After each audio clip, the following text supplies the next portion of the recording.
तुकाराम महाराज म्हणतात की विठ्ठला, मी तुमच्यामध्येच आहे आणि तुमची पाठ काही मी कधी सोडणार नाही. तर ते काय म्हणतात, आम्हापाशी याचे बळ कोण काळ वरितो, धरुणी ठेलो जीवेसाठी, होय भेटितो वरी, लागोलो ते न फिरे पाठी, पहिल्या गाठी वाचूने, तुका म्हणे अवकाश, तुमच्या ऐसे व्हावया. तर देवाचे बळ आमच्या पुढे किती दिवस चालणार आहे? जोपर्यंत देवाच्याने आमची भेट होत नाही तोपर्यंतच त्यांच्यात बळ आहे. भेट होताच आम्ही त्यानं आमच्या हृदयात धरून ठेवू, आमच्या हृदयामध्ये देवाला ठेवू.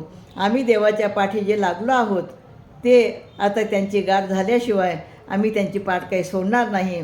तुकाराम महाराज म्हणतात, देवा काही काळाने का होईना पण आम्ही तुमच्यासारखे होण्यासारखा प्रयत्न निश्चितच करू.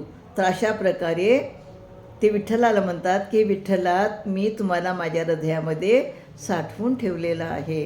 रामकृष्ण हरी.